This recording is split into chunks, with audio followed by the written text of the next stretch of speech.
Eles disseram que o Jardim do Éden era uma metáfora, um lugar etéreo, talvez um paraíso celestial inatingível. Eles disseram que a história de Adão e Eva era uma alegoria, sem nenhuma base na realidade física. Mas o que aconteceria se as Escrituras, em sua descrição mais antiga, nos dessem coordenadas geográficas tão precisas que a ciência moderna, com os seus olhos no espaço e suas ferramentas na Terra, pudesse, de fato, apontar para um local exato? Um lugar esquecido, submerso, mas incrivelmente real. Prepare-se, porque o que você está prestes a ver vai desafiar tudo o que você pensou saber sobre o Éden. E se você é como nós, alguém que busca a verdade por trás dos véus da história, que valoriza a lógica e as provas tangíveis, então este é o lugar certo para você. Faça parte da nossa comunidade de exploradores da verdade. Inscreva-se no Monte que Fala e ative o sino para não perder nenhuma das nossas descobertas. Por séculos, o Jardim do Éden tem sido um dos maiores enigmas da humanidade. Teólogos e historiadores debateram sua natureza, sua existência e, acima de tudo, sua localização. A narrativa tradicional, muitas vezes, relegou-o ao domínio do mito, um conto bonito, mas sem ancoragem na geografia do nosso mundo. No entanto, o livro de Gênesis, no capítulo 2, versículos 10 a 14, não descreve um lugar no céu, nem um reino puramente espiritual. Ele nos oferece um mapa, um conjunto de pistas geográficas tão detalhadas que, se fossem aplicadas a qualquer outro local histórico, seriam consideradas evidências irrefutáveis. A Bíblia nos diz: "E saía um rio do Éden para regar o jardim, e dali se dividia e se tornava em 4 braços. O nome do primeiro é Pison. Este é o que rodeia toda a terra de Havilá, onde há ouro. E o ouro dessa terra é bom. Ali há o bedélio e a pedra ônix. E o nome do segundo rio é Diom. Este é o que rodeia toda a terra de Cuxi. E o nome do terceiro rio é Tigre. Este é o que corre ao oriente da Assíria. E o quarto rio é o Eufrates. Aqui está o cerne do nosso mistério. 4 rios. 2 deles são inconfundíveis, gigantes da geografia antiga e moderna. Rios que continuam a moldar a vida e a história do Oriente Médio. O Tigre e o Eufrates. Eles nascem nas montanhas da Turquia e serpenteiam através da Síria e do Iraque, desaguando no Golfo Pérsico. Sua existência é uma verdade inquestionável. Mas e os outros 2? O Pison e o Giom? Onde eles foram parar? Por que a história parece tê-los engolido, deixando apenas um rastro de dúvida e especulação? A ausência desses 2 rios tem sido o calcanhar de Aquiles para aqueles que buscam a localização física do Éden, uma lacuna que a narrativa oficial se apressou em preencher com a ideia de que o Éden era, afinal, apenas uma fábula. Mas e se eu lhe dissesse que esses rios não desapareceram?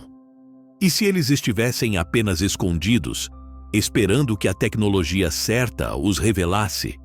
A chave para desvendar este mistério não veio de escavações no deserto, nem de textos antigos recém-descobertos.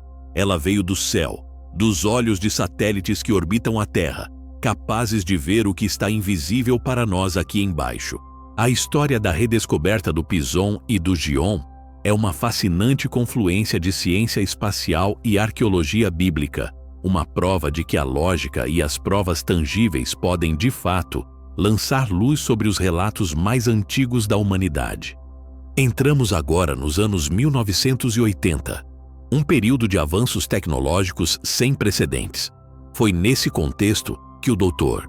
Farouk Elbaz, cientista da NASA, e o arqueólogo Juris Zarins, da Universidade Estadual do Missouri, uniram forças em uma colaboração que mudaria para sempre a compreensão do Éden.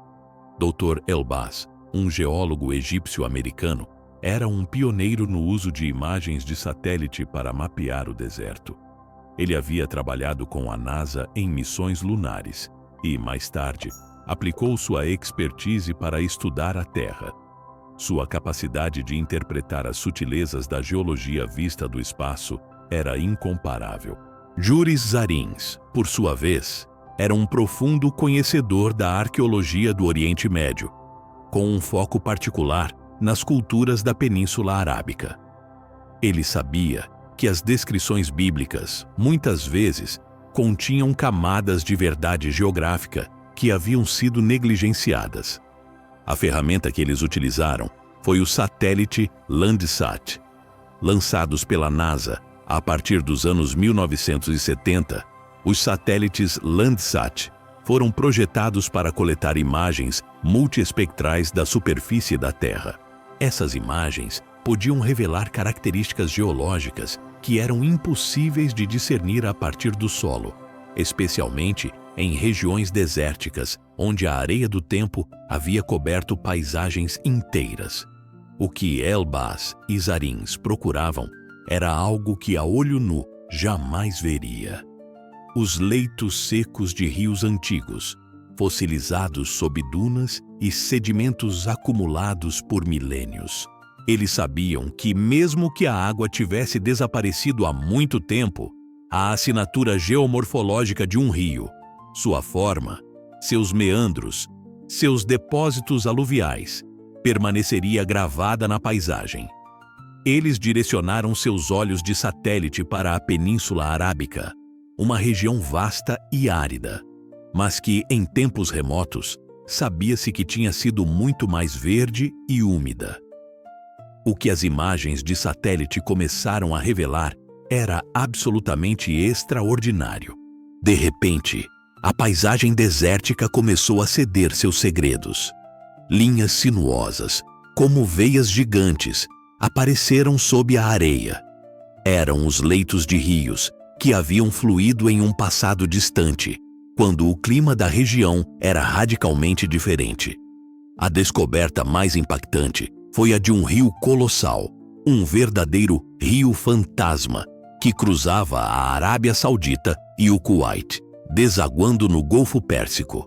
Este rio, que foi apelidado de Rio Kuwait por alguns, era um sistema fluvial massivo, com centenas de quilômetros de extensão. Suas margens eram claramente visíveis nas imagens de satélite, evidenciando um curso d'água que, em seu auge, teria sido comparável aos maiores rios do mundo atual. A semelhança com a descrição do rio Pison em Gênesis era impressionante. Lembre-se do que a Bíblia diz sobre o Pison. Este é o que rodeia toda a terra de Havilá, onde há ouro. E o ouro dessa terra é bom. Ali há o bidélio e a pedra ônix.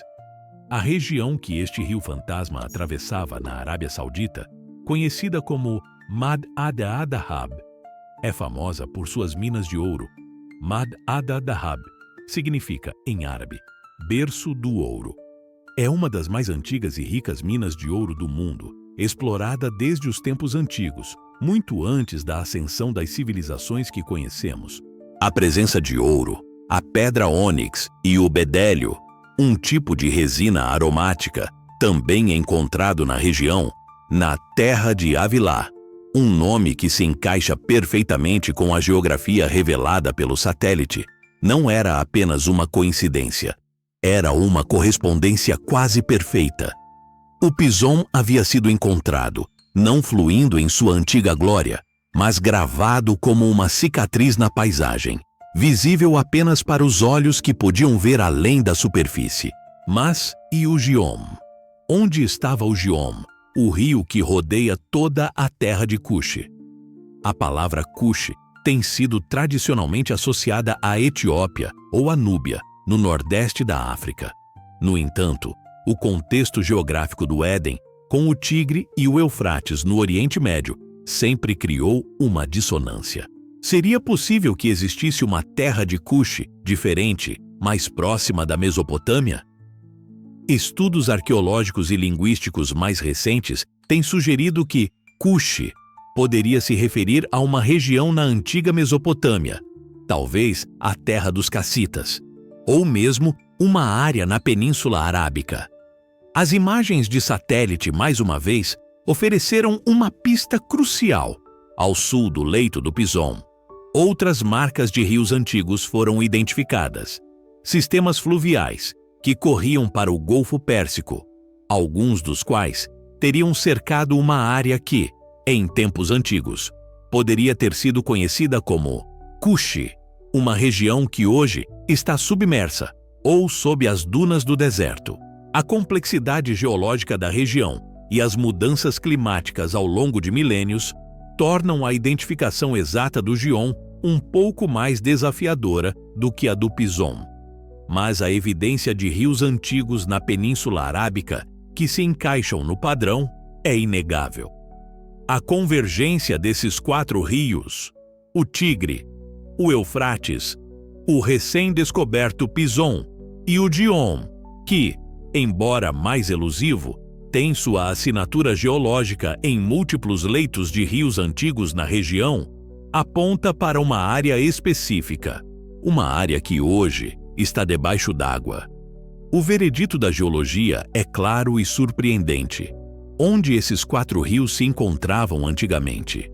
A resposta reside em uma compreensão profunda da geologia e paleoclimatologia da região. Durante a última era do gelo, que atingiu seu pico há cerca de 20 mil anos, os níveis do mar em todo o mundo eram significativamente mais baixos do que são hoje. Isso se deve à enorme quantidade de água que estava congelada em vastas camadas de gelo nas calotas polares e em glaciares continentais. Naquela época, o que hoje conhecemos como o Golfo Pérsico não era um golfo, mas sim um vale vasto, profundo e fértil. Era uma bacia terrestre, atravessada por um rio gigante formado pela confluência do Tigre e do Eufrates. E, agora sabemos, também pelo Pison e pelo Gion. Imagine um vale exuberante, com vegetação densa, fauna abundante e água em profusão. Um verdadeiro oásis em uma paisagem que, em outras partes, poderia ter sido árida. Este vale era o ponto de encontro dos 4 rios, um epicentro de vida e fertilidade. Com o fim da Era do Gelo, há aproximadamente entre 12.000 e 7.000 anos, o clima global começou a aquecer drasticamente. As enormes camadas de gelo derreteram em um processo gradual, mas implacável. Esse derretimento maciço resultou em uma elevação dramática e rápida dos níveis do mar em todo o planeta. À medida que o gelo derretia e a água era liberada de volta aos oceanos, o mar começou a invadir as terras baixas costeiras. O Golfo Pérsico foi um dos primeiros a ser inundado. O vale fértil que abrigava a confluência dos 4 rios foi gradualmente submerso, transformando-se no corpo d'água que conhecemos hoje. Este evento de inundação massiva, impulsionado pelo derretimento das geleiras, ecoa em muitas narrativas antigas de dilúvios e cataclismos, sugerindo uma memória coletiva de uma paisagem perdida.